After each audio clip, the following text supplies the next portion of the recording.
we start in Japan, where the parliament has elected the country's first ever female prime minister.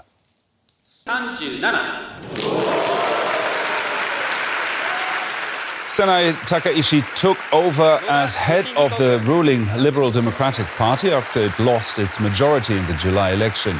The party is now teaming up with the smaller right-wing Japan Innovation Party to form a minority government. Takaichi is seen as a hardline conservative who supports traditional gender roles as well as a hawkish foreign policy.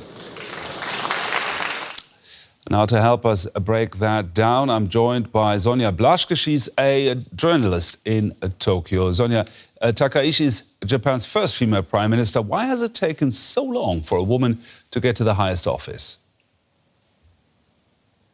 Japan is a very traditional, a very patriarchal country, and that still hasn't changed.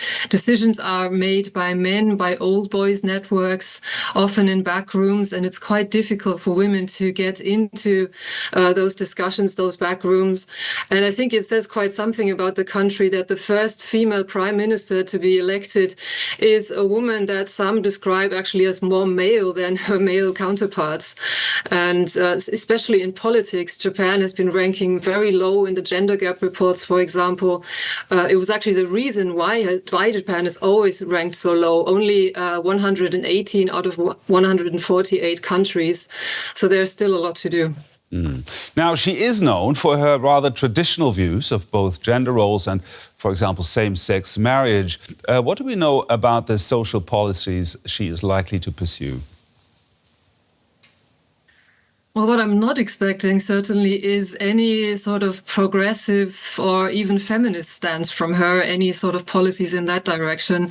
You mentioned she's against same-sex marriage. She's also against women keeping their maiden name when they get married.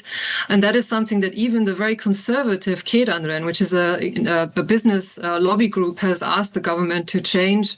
She's also against females succeeding to the imperial throne. So, yeah, I think it will be a continuation of her very traditional party line. Now, Japan is facing a shrinking workforce and an aging population, prompting some to say it needs more foreign workers. But Takaichi has promised to crack down on immigration. Why is that? Japan is not used to having a lot of foreigners in the country. It's an island nation, obviously, and even in history, it's been isolated. And recently, we can see that sort of trajectory again with these sort of I don't want to say xenophobic politics, but it's kind of going into that direction. There are parties that want to cap the number of foreigners coming in, and Takaichi has been quite friendly with such parties. There have been rumors, false rumors being spread in Japan about foreigners, and even Takaichi actually did that, saying that foreigners were kicking deer in Nara, for example. I mean, there's been quite a big influx of foreigners, foreign tourists in Japan, but also people coming in through immigration. And I think it will take a bit of time for people to get used to it, but definitely Japan needs more foreigners to come in because on its own, it's not going to be able to sustain its economy. Now, what have the reactions been to her election? There's quite the generation gap. Young people are surprisingly supportive. They've come up and have been educated in the Abe era, and that means in a system that was very sort of focused on increasing patriotism among young people. So they view her as actually quite positive and as someone who can get things done, whereas older generations are worried about her hawkish stance, are worried about her ultra-conservative politics and her visits to Yasukuni Shrine, for example. So there's definitely a divide in the country. The Tokyo-based journalist Sonja Blaschke there for us. Thank you very much, Sonja. You're welcome. Now let's go to Jeffrey Hall. He's a special lecturer at Kanda University of International Studies. He joins me from Tokyo to help explain what Takaichi's election means for Japan's foreign policy. Now, she wants to reform Japan's constitution, which is decidedly pacifist. What does that mean? Well, this means the goal that many conservative politicians from Abe and even before Abe wanted, which was to change Article 9 of the Constitution and make Japan have a legal military and not just a self-defense force. And it would remove some legal constraints on what that force could do. It would no longer be purely defensive. It could do more offensive things in the world. Now, would that change Japan's relationship to other regional powers like China or South Korea? Well, Takaichi has a very hawkish view of China. She's probably one of the most hawkish politicians in the LDP when it comes to talking about China. She, of course, talks a lot about the need for Japan's stronger defense. They've even brought up the idea of building nuclear submarines or buying nuclear submarines, which is a huge change from before. She also has said things about Chinese and Koreans who live in Japan, depicting every single Chinese resident, every single South Korean resident as a potential security threat to the country. She wants new laws on espionage. So these could, along with her revisionist views on World War II history, cause some tension with China and Korea. Now, she also said she wants to become Japan's Iron Lady. Do you think her election will see Japan a more confident player internationally? It pretty much sounds like it from what you just said. Well, there is a chance that she could moderate her views to avoid conflict with other countries, but she has been appointing some of her ideological allies to key cabinet posts. She has a reputation for being strong, as President Trump called her in a social media post. So she projects this Iron Lady-like sense of national security strength. And she's a huge fan of the Iron Lady. One of her favorite books is Thatcher's autobiography. So that's what she wants to be for Japan. Now, you've mentioned Donald Trump there. Takaichi is seen as a protege of the former Prime Minister Abe, who cultivated a close relationship with Donald Trump when in office. Do you expect Takaichi to do the same? I think her goal is to be another Abe in terms of the relationship with Trump. Trump continues to speak very positively of Abe to this day. And the goal of almost any conservative Japanese politician is to replicate what they see as the successful friendship between Abe and Trump. And the formula to do this is to flatter Trump constantly, to not disagree with him on major policy issues, to not criticize him, and to basically avoid any kind of open conflict with the United States and Trump in particular. And I think that's what she's going to do.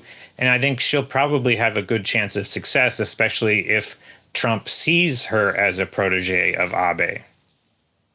Thank you very much. Jeffrey Hall there from Kanda University in Tokyo. Thank you. Thank you. Let's bring in Yuichi Hosoya. He's a professor of international politics at Keio University in Tokyo. Now, Takaichi is Japan's first female prime minister. Why has it taken so long for a woman to break the glass ceiling? Yes, thank you very much. Of course, in Japan, the number of female Diet members are still quite limited. And it is quite difficult for a female politician to survive in such a society and community. But with her talent and capability, as well as her experiences, I think she can become the first Japanese prime minister in the Japanese political history. Let's look at what she plans to do in the job. She wants to reform Japan's pacifist constitution. What does that mean in concrete terms? It is still very difficult for any Japanese prime minister to modify Japanese constitution as long as she or he actually doesn't have a majority, strong majority. And now LDP, the ruling party, does not have a quite a strong majority. It's a minority government. That's why I think it is very difficult for her to advance the political agenda. At the same time, she is more pragmatic than ideological. That's why I don't think that she prioritizes this agenda at the cost of other important pressing issues. What would those be?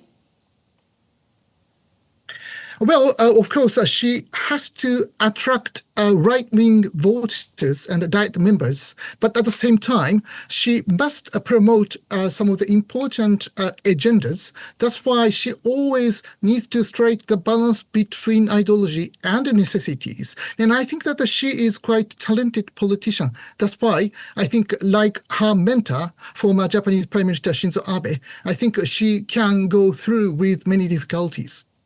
Now that you mentioned Shinzo Abe, Takaichi is seen as a protege of the former prime minister. He cultivated a close relationship with U.S. President Donald Trump. Do you expect Takaichi to embrace Trump in the same way? Yes, indeed, because she has learned many things from Shinzo Abe's experience as a prime minister. And I think that she decided to become a prime minister because she thinks that she is the most important successor of Shinzo Abe. So as long as she has learned many things from Shinzo Abe's experience, I think that she can actually exemplify how Japan can create a very close alliance relationship with its alliance partner, United States, and also its president, Donald Trump. Mm-hmm. She has already been nicknamed Japan's Iron Lady. Do you think her election will see Japan become a more confident player on the international scene? Yes, very much indeed. First, she can speak English, and also she proved her talent as a former economic security minister. So in these ways, I think that she is already a quite talented politician. But one of the biggest weaknesses for her is the weakness of her position, a political foundation, both within her own party and within the national diet. So before becoming a strong political leader such as Margaret Thatcher, she really needs to create a strong foundation or a majority in the national diet. That's Yuichi Hosoya, Professor of International Politics at Keio University, Tokyo. Thank you. Thank you very much.